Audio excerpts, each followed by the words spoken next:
Miércoles 11 de junio, lección número 11, Ruth y Esther. Cuando él vino y vio a la reina Esther en el patio, obtuvo gracia en sus ojos, y el rey extendió el cetro de oro que tenía en la mano. Entonces Esther se acercó y tocó la punta del cetro. Esther 5:2.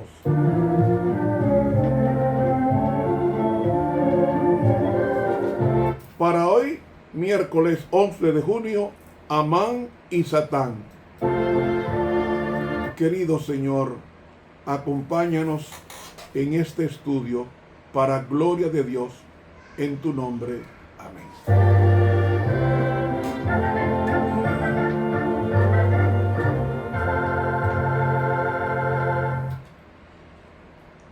Vamos hoy a estudiar el libro de Esther, hoy y mañana. Para entender el estudio mejor, hay que tomar en cuenta su marco histórico, porque es muy profundo el marco histórico. Y hay 4 puntos que necesitan ser analizados. 1. El reino del sur, es decir, el reino de Judá, por su apostasía, fue invadido por el rey Nabucodonosor en el año 605 a.C., rey de Babilonia. Y este reino del sur, que incluía a Daniel y a los 3 hebreos, estuvo cautivo en Babilonia desde el año 605 hasta el año 539 a.C. Punto número 2 del libro de Esther. Babilonia cayó el 12 de octubre del 539 por los medopersas, según la profecía de Daniel 2, siendo sustituida como imperio por los medopersas, según Daniel capítulo 5. Punto 3. En el año 536 a.C., el rey Ciro da un decreto de que todos los judíos podían regresar a su tierra y reconstruir su templo y su país y adorar a Dios sin interferencia de nadie.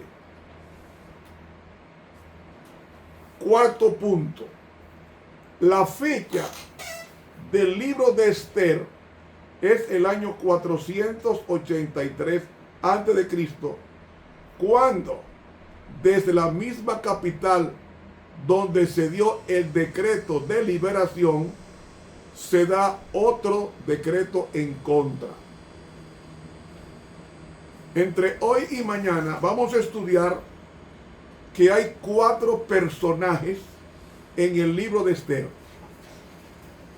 Está el rey Asuero o Jerjes, que representa el poder político.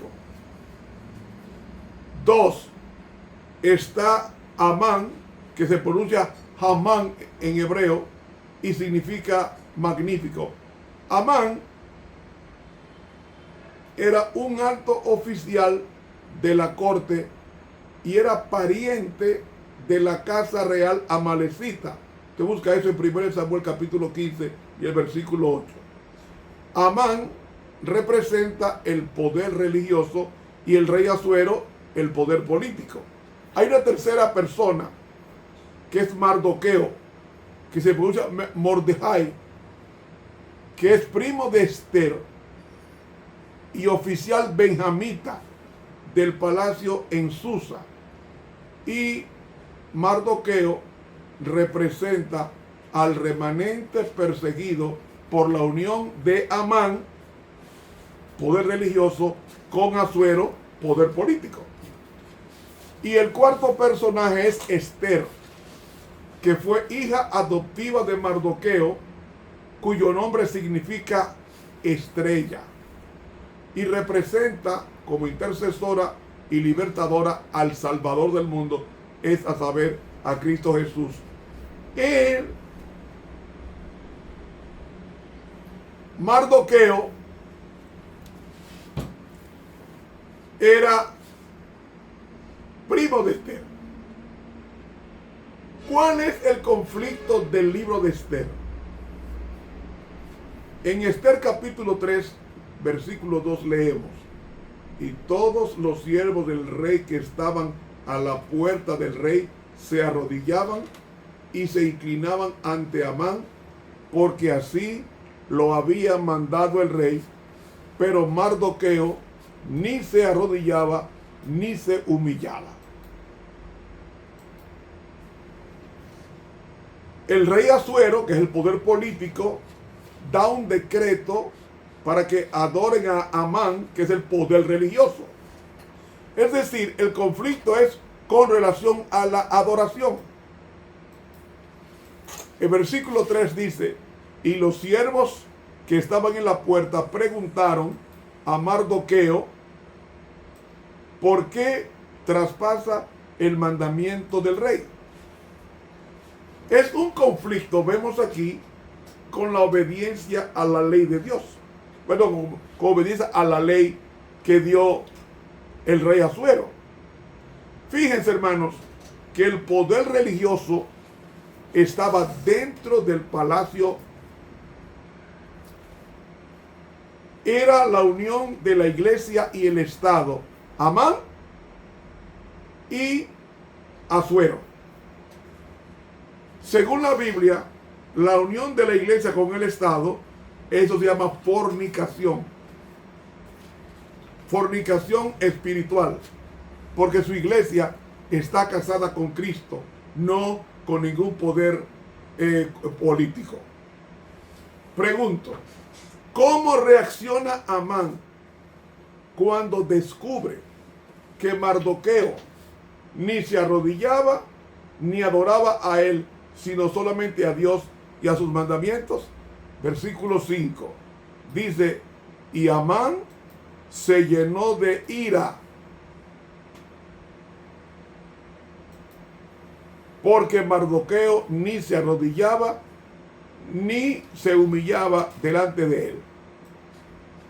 Eso se parece mucho a lo que está en Apocalipsis capítulo 12 y el versículo 17, que dice: entonces el dragón se llenó de ira contra la mujer y se fue a hacer guerra contra el resto de la descendencia de ella, los que guardan los mandamientos de Dios y tienen el testimonio de Jesucristo. Se parece mucho la actitud de Amán con la actitud del dragón con del remanente. Pregunto ahora, ¿cuáles fueron los argumentos que usó Amán, que representa el poder religioso en el reino? Versículo 5. Y vio Amán que Mardoqueo ni se arrodillaba ni se humillaba delante de él, y se llenó de ira. ¿Cuál era el argumento de Amán? Que debía ser adorado. Ante la negativa de Mardoqueo, primo de Esther, de adorar a Amán,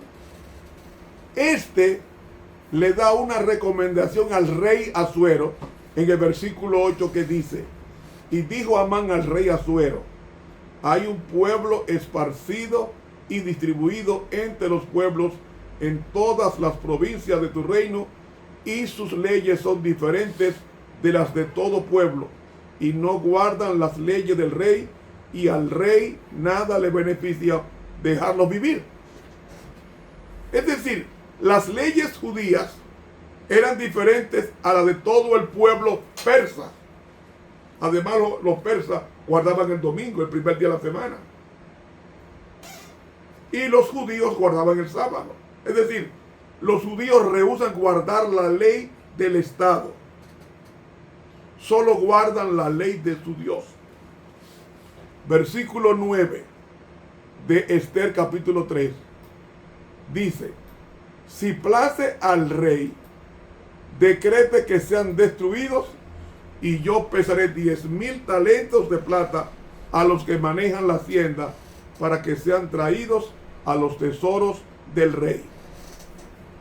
¿Cuál es el equivalente de los 10,000 talentos? Miren, 10,000 talentos es igual a 340 toneladas de plata, que representaba las 2/3 partes de los ingresos anuales de Persia.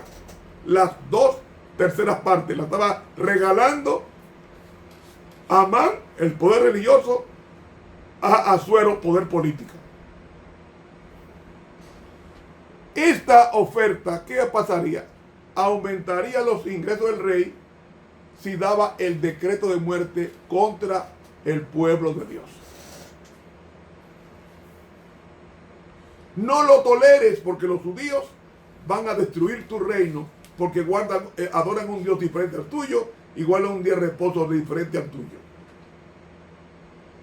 Yo hago una pregunta. ¿Entiende el rey Asuero lo que Amán le está sugiriendo? No. ¿Sabe el rey que Amán lo está engañando? No. Él cree en su consejero religioso. Ahora yo pregunto, ¿quién quiere la muerte de los santos? La iglesia apóstata. Y fíjense, en el versículo 12 de Esther 3, hay un decreto mundial, un decreto de muerte contra el pueblo de Dios. Y lo vamos a leer para que ustedes vean la íntima relación que tiene esto con los eventos finales. Dice así: entonces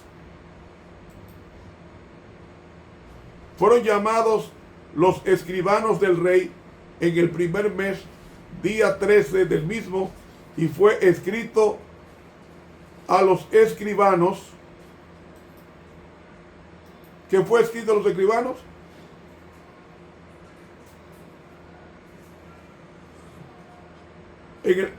Y fue escrito conforme a todo lo que mandó Amán a los sátrapas del rey y a los capitanes que estaban sobre cada provincia, y a los príncipes de cada pueblo, a cada provincia según su escritura, y a cada pueblo según su lengua, en nombre del rey Asuero fue escrito y sellado con el anillo del rey.